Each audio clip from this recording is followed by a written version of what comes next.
C'était en 2009 et il y avait déjà 2 programmes de développement, dont le premier qui était l'énergie bois.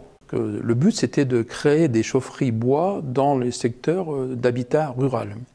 Et puis aussi, il y avait le deuxième développement qui était le défi énergie. Là, c'était de rechercher la diminution maximum de CO2.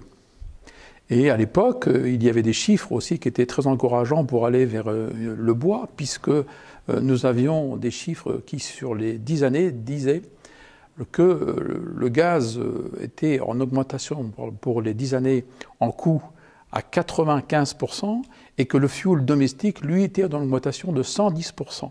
Et donc, la communauté de communes à l'époque de Avranches-Mont-Saint-Michel a eu la volonté de vouloir construire cette chaufferie bois.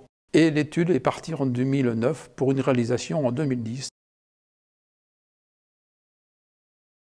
L'ADEME a été un concours très précieux puisque donc bien sûr il a fallu travailler sur ce dossier de faisabilité et aussi un côté non négligeable bien sûr, c'est l'aspect financier puisque quand même l'entreprise a investi plus de 6 25 000 € et que quand même grâce à l'ADEME il y a eu des concours qui sont arrivés puisque c'est quand même 2 300 000 € qui sont arrivés en aide non négligeable. Tirer un bilan de l'exploitation d'une chaufferie et de son réseau de distribution nécessite un peu de recul dans la mesure où il s'agit d'un contrat qui se termine en 2037. Là, on a un recul de 2 ans d'exploitation et les éléments que l'on a pu recueillir nous permettent d'indiquer que nous avons un équipement qui est en ordre de marche, qui satisfait ses objectifs. D'un point de vue technique, on n'a pas de difficultés particulières.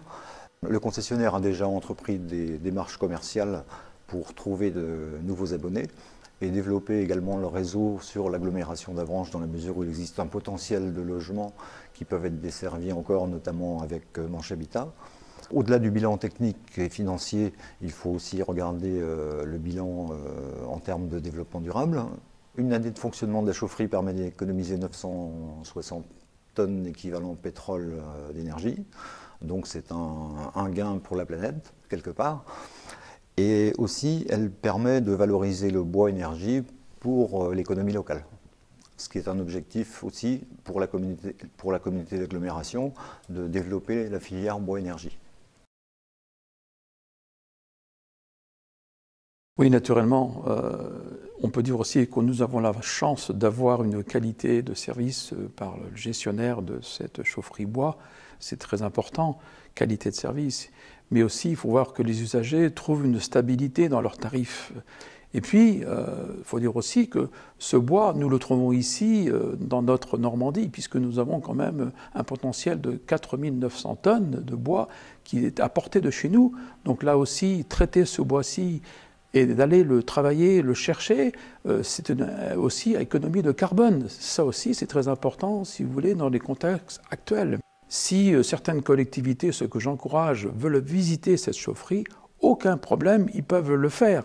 Car il faut savoir aussi, c'est que travailler pour l'énergie durable, c'est un événement sur lequel on peut compter.